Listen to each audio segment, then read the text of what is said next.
Eh bien bonjour, bienvenue dans votre journal Autrement dit, numéro 1. Pourquoi autrement dit? Voir ce que l'on voit, selon la formule consacrée, est une chose. Mais dire ce que l'on voit, c'est une toute autre affaire. Petit antidote au règne de moins en moins partagé de la pensée unique et partant du principe en lequel nous croyons, qu'il n'y a pas de valeur universelle, pas de vérité universelle, et de moins en moins même de réalité universelle. Nous tenterons de porter notre voix aussi fort qu'il nous sera possible de le faire. Nous ne prétendrons jamais à l'objectivité, nous serons gonzo dans notre jus, à notre sauce, à notre sens. Mais toujours, non, ça n'est pas incompatible, toujours avec la plus grande honnêteté intellectuelle possible. Merci par avance pour votre fidélité, votre soutien et bien sûr votre indulgence pour nos maladresses possibles, inhérentes à nos premiers pas. Boualem Sansal est mort. Il y a plus de 2 mois, Bruno Retailleau et François Bayrou avaient émis un ultimatum à l'Algérie concernant la reprise d'un certain nombre de ressortissants, avec en filigrane la libération de Boualem Sansal. Un mois de délai pour trouver solution et réponse.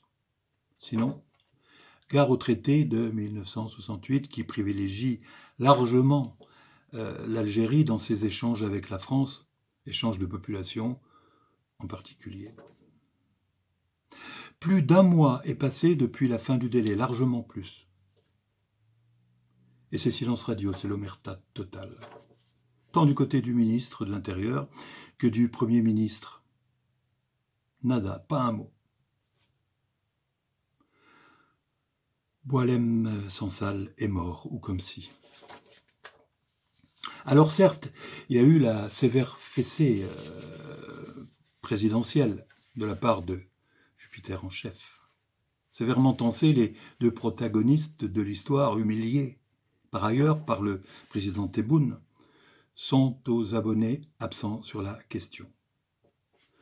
Notre ministre des Affaires étrangères étant un véritable tapis volant pour les instances algériennes, ça n'est pas de ce côté que viendront les explications. Voilà. Le simple mot est posé. Explication. Le gouvernement d'un pays démocratique ne doit pas laisser dans le vide une action lancée avec autant de détermination et de communication au départ. On peut échouer. Il faut simplement expliquer. C'est le minimum. Mais sans doute, des directives élyséennes sont-elles données pour cesser toute demande à l'Algérie qui pourrait gêner ou embarrasser ses dirigeants? Ça pourrait contrecarrer le projet titanesque de l'entreprise de Rodolphe Sadé, la CMA-CGM, pour la rénovation du port d'Alger, un projet de plusieurs dizaines de milliards d'euros. Petit rappel, Rodolphe Sadé est un proche, très proche d'Emmanuel Macron. Il est par ailleurs président d'Altis, propriétaire de BFM TV, RMC, La Provence, Corse Matin et La Tribune. Ça peut aider. Chez ces gens-là, monsieur, on n'aime pas, on compte. On ne mélange pas la politique et les affaires. Là, ce sont les affaires qui priment. Banquier d'affaires un jour, banquier d'affaires toujours. Boualem Sansal en perte et profit.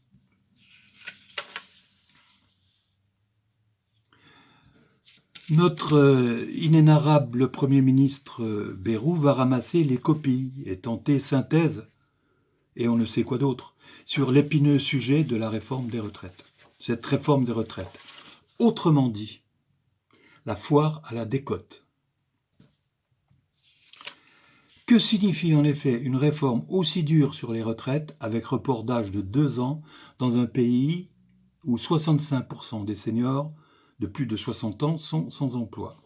Chiffre officiel. Non, ça n'est ni incompétence ni négligence de la part de ces initiateurs et de la grande administration. C'est une foire à la décote sciemment programmée. Les seniors, pour atteindre l'éligibilité à 64 ans, seront un certain temps au chômage. Et après, obligation de prendre une pré-retraite qui condamne à une décote majeure à vie. Ou bien travail au black ou au gris. Ou bien à charge d'un époux ou d'une épouse. Perte de trimestre de cotisation dans tous les cas. Il fallait bien trouver un système pour rationaliser le budget. C'est fait. On rationne. C'est l'un des grands scandales de l'une de nos nombreuses et catastrophiques exceptions françaises. Violence chez les mineurs. Cacher ce couteau que l'on ne saurait voir. François Bayrou, toujours lui, veut interdire la vente de couteaux aux mineurs. Quelle imbécilité, quelle pathétique gesticulation, quel manque de respect à l'intelligence populaire. Pour les couteaux, ça sera open bar sur les tiroirs de la cuisine. C'est bien achalandé. Il va peut-être faire voter l'obligation de les scotcher. Quelle misère. Guerre de sécession. Le retour. Il est possible que ce qui se dessine en ce moment, au-delà des troubles en Californie, soit les prémices de sécession des États progressistes d'une Amérique profondément fracturée. Une partition de la fédération entre les territoires wokistes et les territoires populistes de l'Amérique profonde. La Californie en assurerait aisément le leadership. Il faut peut-être rappeler que cet État prendrait la 5e place mondiale en PIB à égalité avec le Japon.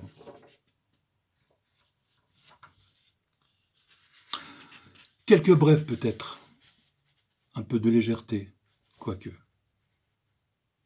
Tiens, une pub pour Rock Éclair, avec l'offre commerciale, 2 mois offerts.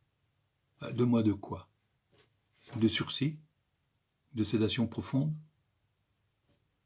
Rock Éclair, c'est, n'en doutez pas, une manifestation majeure de rupture anthropologique. Ah oui, un panneau sur une route touristique de ma région. C'est écrit « Itinéraire de pêche sans tuer ». Autrement dit, itinéraire pour faire chier le poisson. Là aussi, gros symptôme de rupture anthropologique. Et puis, les pubs de bière sans alcool, le vin sans alcool. Bientôt peut-être, l'alcool sans alcool. Allez savoir.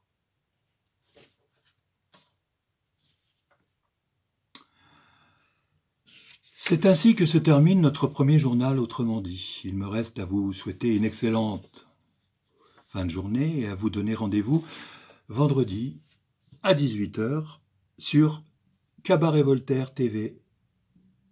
À vendredi. Bonsoir à tous.